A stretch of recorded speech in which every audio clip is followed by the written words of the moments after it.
இது தொடர்பாக நம்முடைய தொலைபேசி வாயிலாக தனியார் வானிலை ஆய்வாளர் திரு பிரதீப் ஜான் தொலைபேசி வாயிலாக இருக்கிறார். சார் வணக்கம், இணைந்தமைக்கு நன்றி. இப்போ இந்த காற்றழுத்த தாழ்வு மண்டலம் சென்னையை சுற்றி இருக்கும் அப்படின்னு சொல்லப்பட்டிருக்கு. இதன் மூலமா தமிழ்நாட்டுக்கு எத்தனை நாட்களுக்கு மழை இருக்கும்? நேற்றுக்கு வந்து மேகங்கள் இல்லாத இந்த காற்றழுத்த மண்டலமானது வந்து பாத்தீங்கன்னா இப்ப சென்னைக்கு அருகே வந்திருக்கிறது. ஸோ வடபகுதியில் அந்த காற்றழுத்த மண்டலத்தோட வடபகுதியில நார்தர்ன் சைட்ல நல்ல மலை மேகங்கள் வந்து உருவாகி இருக்கிறது. ஸோ இந்த மலை மேகங்கள் வந்து இப்ப நமக்கு திருவள்ளூர், சென்னை போன்ற இடங்கள்ல நம்ம விழுறத பாக்குறோம். ஸோ பர்டிகுலரா நார்த் சென்னை, வெஸ்ட் சென்னை மற்றும் திருவள்ளூர் மாவட்டம் நம்ம அந்த பகுதியில நமக்கு மழை காலையில இருந்தே நம்ம மழை பெய்யறத பார்த்திருக்கோம். இப்ப நல்ல கனமழையே பெய்து கொண்டிருக்கிறது சில பகுதியில சென்னையில. ஸோ மேலும் இந்த காற்றழுத்த சுழற்சியான மண்டலம் வந்து பாத்தீங்கன்னா இந்த சுழற்சியானது நமக்கு வந்து நாளை அடுத்த 36ல இருந்து 48 மணி நேரம் நமக்கு அருகவே இருக்கிறதுக்கான வாய்ப்பு இருக்கிறத பாக்குறோம். ஸோ அதனால சுழற்சி இருக்கிற வரைக்கும் காற்று மேகங்கள் எப்ப வேணா உருவாகி இந்த மாதிரி நமக்கு வந்து மழை பெய்யறதுக்கான வாய்ப்பு இருக்கிறத பாக்குறோம்.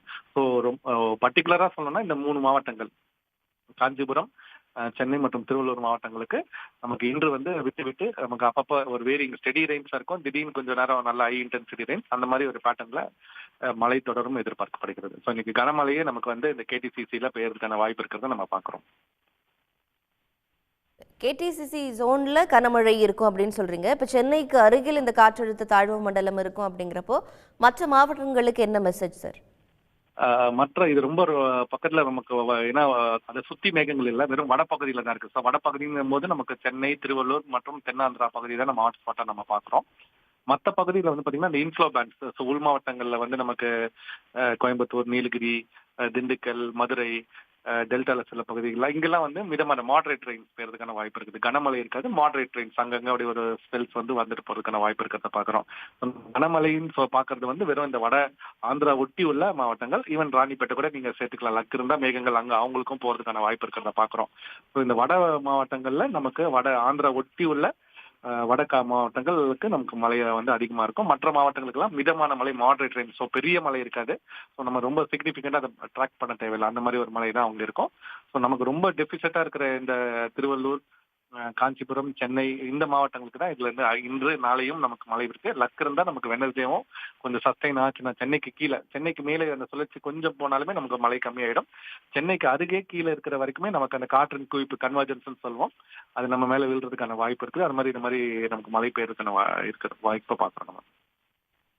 இப்போ இந்த கேடிசிசி ஜோன்ல 2 நாட்களுக்கு மழை இருக்கும், புதன்கிழமை பார்க்கலாம் அப்படின்னு குறிப்பிடுறீங்க.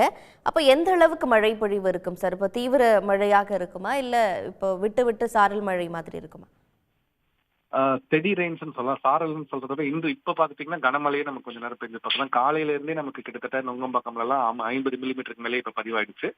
இன்றும் நாளை காலை 8:30 மணி வரைக்கும் இன்னும் டைம் இருக்குது. ஸோ விட்டு விட்டு நமக்கு மழை இருக்கும், ஸ்டெடி ரெயின்ஸ் இருக்கும், திடீர்னு கொஞ்சம் இன்டென்சிட்டி பிக்கா வரும். அந்த மாதிரி பேட்டர்ன் தான் நம்ம பாக்குறோம். ஸோ இன்று வந்து நம்ம குவாண்டம் வேண்டாம் நம்ம, ஏன்னா எல்லாருமே நம்ம ரொம்ப அந்த எவ்வளவு அமௌண்ட், எவ்வளவு அளவுன்னு நம்ம பாக்குறோம். ஸோ விட்டு விட்டு மழை இருக்கும்.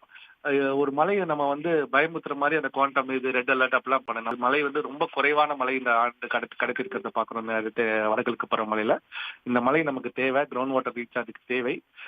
விட்டு கொஞ்சம் ஸ்டெடி ரெயின்ஸ் அந்த மாதிரி தான் நமக்கு வரும். அப்பப்போ கொஞ்சம் இன்டென்சிட்டியும் சில டைம்ல அடர்ந்த மேகங்கள் வரும்போது கொஞ்சம் இன்டென்சிட்டி பிக்கப் ஆகலாம். அந்த மாதிரி ஒரு பேட்டர்ன்ல தான் நம்ம இருக்கிறோன்னு பார்க்கலாம். ஸோ இப்பயே 50 மில்லிமீட்டர் வந்ததுன்னா நம்ம வந்து நாளை காலை வந்து சில பகுதிகள் எல்லாம் 50ல இருந்து 100 மில்லிமீட்டர் வரைக்கும் நம்ம வந்தா ஒரு சந்தோஷமான விஷயங்கள். ஏன்னா நம்ம முன்னாடி எதிர்பார்த்ததும் 2 நாட்கள் கிட்டத்தட்ட 150 மில்லிமீட்டர் கிட்ட நம்ம எதிர்பார்த்தோம். கிட்டத்தட்ட அந்த கோட்டா நாளைக்குள்ளார நாளைக்கு இரவுக்குள்ளார நமக்கு வந்துரும்னு நினைக்கிறேன்.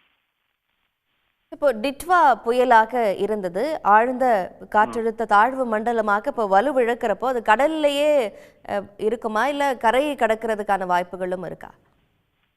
இப்போதைக்கு அது கடல்ல மன்னிக்கும், இப்போது கடல்லே தான் இருக்குது அந்த காற்று சுழற்சி. மண்டலத்துக்கும் தீவிர காற்று மண்டலத்துக்கும் புயலுக்கும் பெரிய டிஃபரன்ஸ் கிடையாது. 35 நாட்ஸ் வரைக்கும் அந்த காற்றோட வேகம் வீசும் போது நம்ம புயல்ன்றோம். 34னா நமக்கு வந்து அது தீவிர மண்டலம்னு சொல்லிடுறோம். ஸோ அதுல ஒரு 4-5 நாட்ஸ் குறைஞ்சனால பெரிய ஒரு டிஃபரன்ஸ் கிடையாது. அது போய் இது முன்னாடியுமே நம்ம சொன்னது வலுவிழந்த புயல் தான் நம்ம சொல்லிட்டு இருந்தோம்.